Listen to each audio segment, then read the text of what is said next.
This might be the last look at this thing on these 30-inch tires. I know I said I really didn't have any room to upgrade, but after the last few weeks of doing some off-roading and stuff, I definitely could see where I could use a little bit more diameter as well as a lot more width in the sand. Especially these are just like pizza cutters, so we'll see. So fender to ground,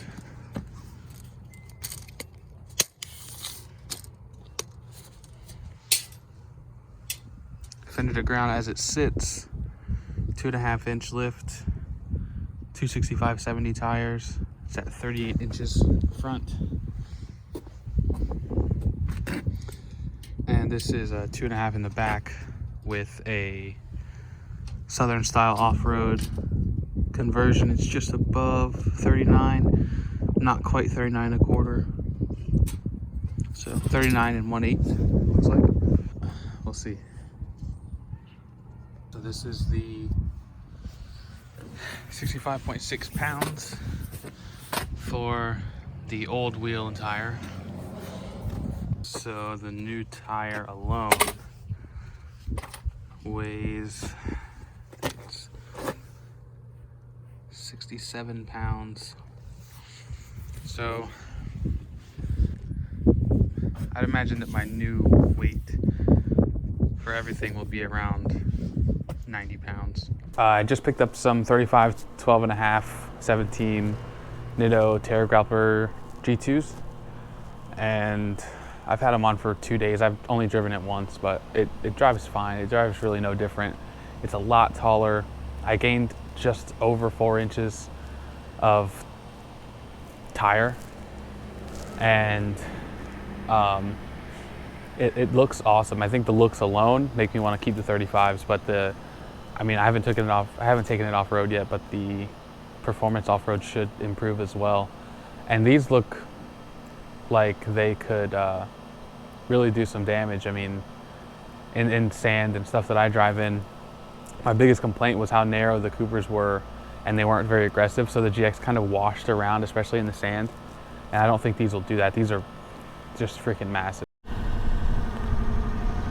So the front of this thing doesn't really have that much up travel, so it doesn't really stuff like the rear does.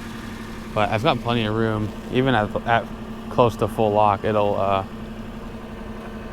basically only rub the upper control arm on the leading edge. And I'm sure the people in my neighborhood think I'm a freaking idiot because I'm always driving my car halfway into the ditch, but it's what you got to do.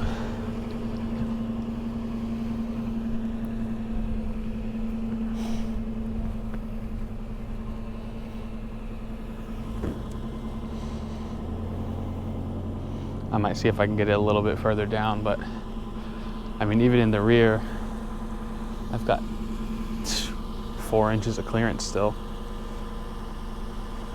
to go up anyways.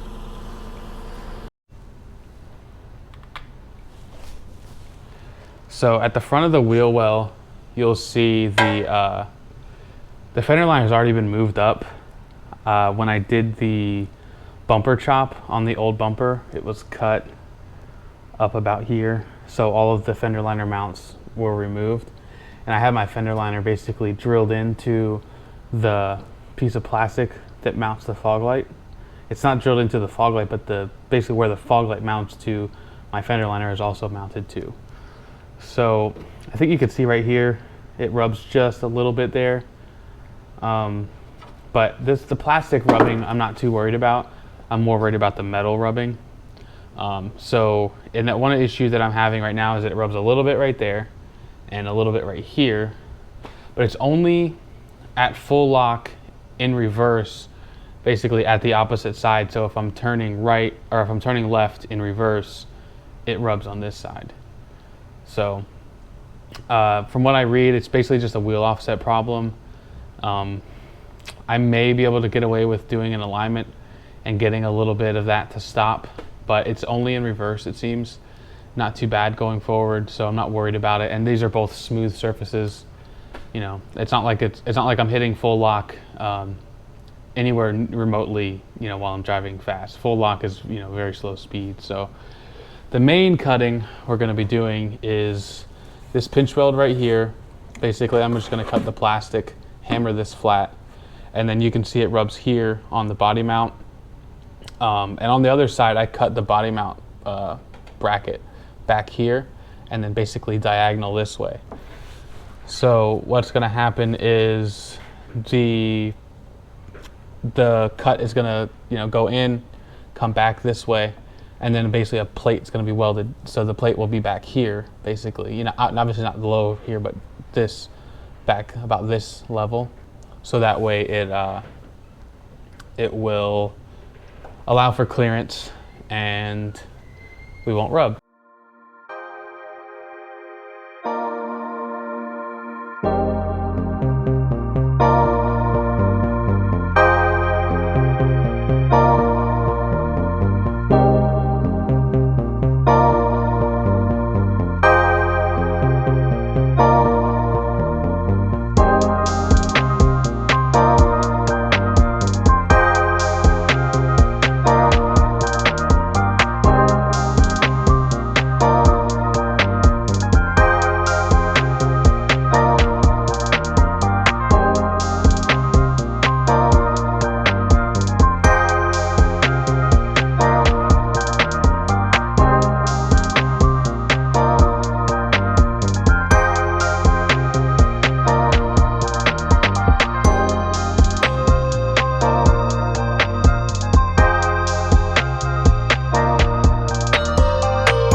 I did my best here, but you know, I'm not some type of professional. This is definitely a DIY job, right? But I put some rubberized undercoating on it. I grinded it down first, hopefully get a good seal, let it dry up over the next couple days. This obviously is unfinished. I'm gonna weld a plate in there, and this should be enough clearance to clear the tire, and then get a plate welded in here. Because I think the real issue was the section that I cut from basically here out. So, I mean, it's not hard. Definitely, if you're doing this at home, PPE is a must. I know I don't have to explain myself, but I'm going to. So, I got the 35s for the GX for stupid cheap. Like you can't even buy 1 or 2 tires for what I paid for the whole set. I mean, even used online, they're going for way more than I paid. So, it was a cool experiment. I still have not been able to sell my 265/70 Discoverer AT3s. I mean, these things are like nearly new. I mean, they have 15,000 miles on them, give or take, but they're just, I mean, they're so new. It's at least like 832nds, really good shape. But for whatever reason, nobody wants them. So my plan was to pay, I paid $350 for the 35s, like all 4 of them, and they're still almost new. And I was gonna sell these for $350, and then I kept getting offers at like $200, and I was like, nah, I'll just wait. You know, they're worth it to the right buyer. And then eventually I just took the ad down because I was going to put them back on. So let me explain that. Again, I think I'm partially stupid or something.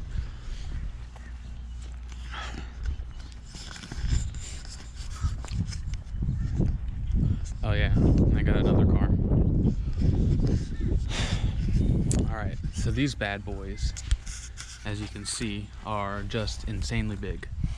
Not really a huge problem until you get right here. This little gusset on my upper control arm rubs the tire pretty significantly. Significantly enough for me to basically not drive it. And I guess it's not that big of a deal because I could just like, you know, not go full lock. But I don't want to do that. I want to do it right. Speaking of doing things right, this thing is still not done. Anyways, the tires just don't fit. And it's more of a wheel offset problem. Like I could probably put a spacer on it, and they wouldn't rub, or I could put a lower offset wheel on it and it wouldn't rub.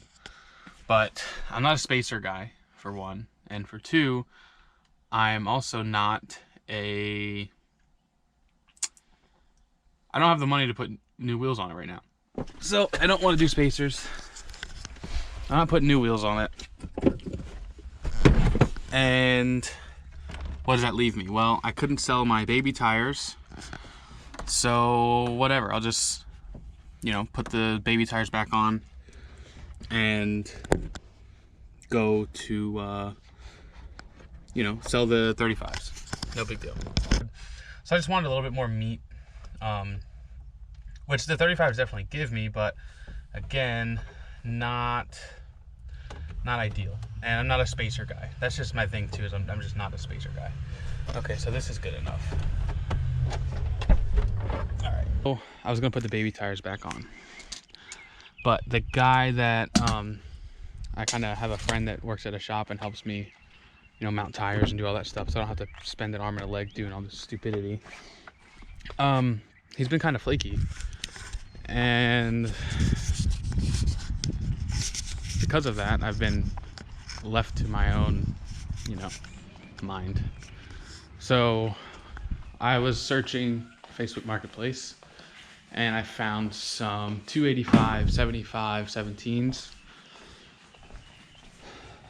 to replace the 35s with.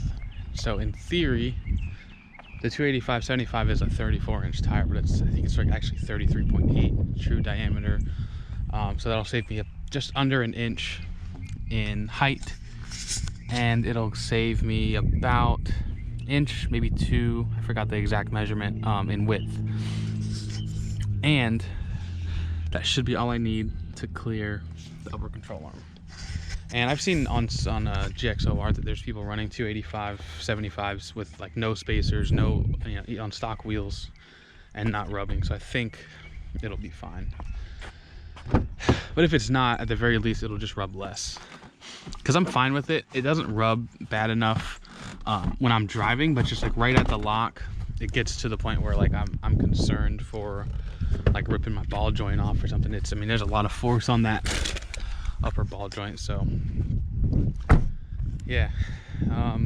These new ones are actually Cooper Discover ST Max, and they're 285 75 17, and I mean they're not brand new.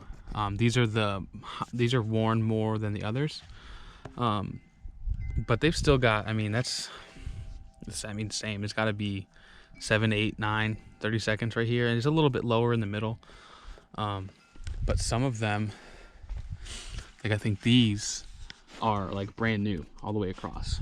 So, and they still even got the little stickies on the side. So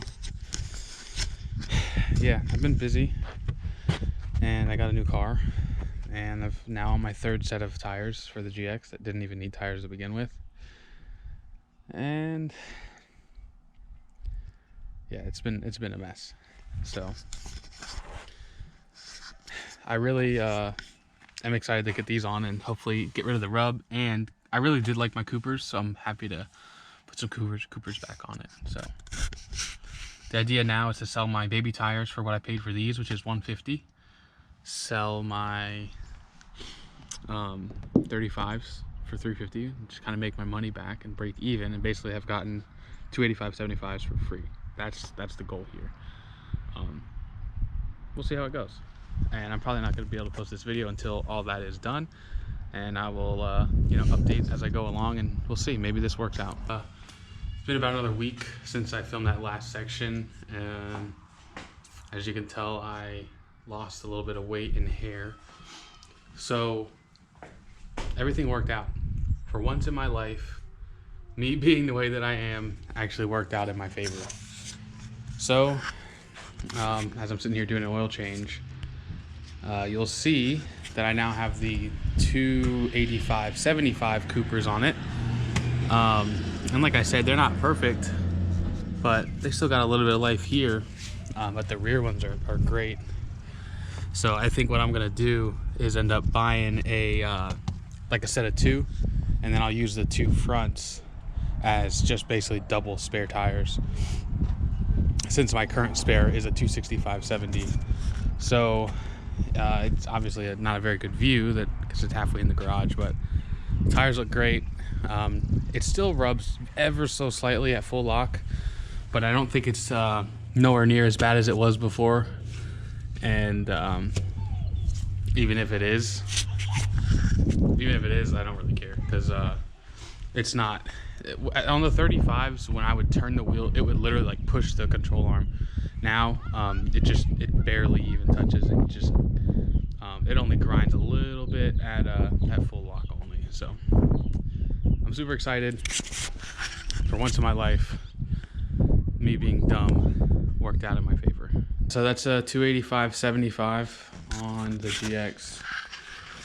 And yeah, I'm actually getting ready to, well, what I'm doing right now is a bunch of little maintenance that I've been putting off, getting ready for a trip.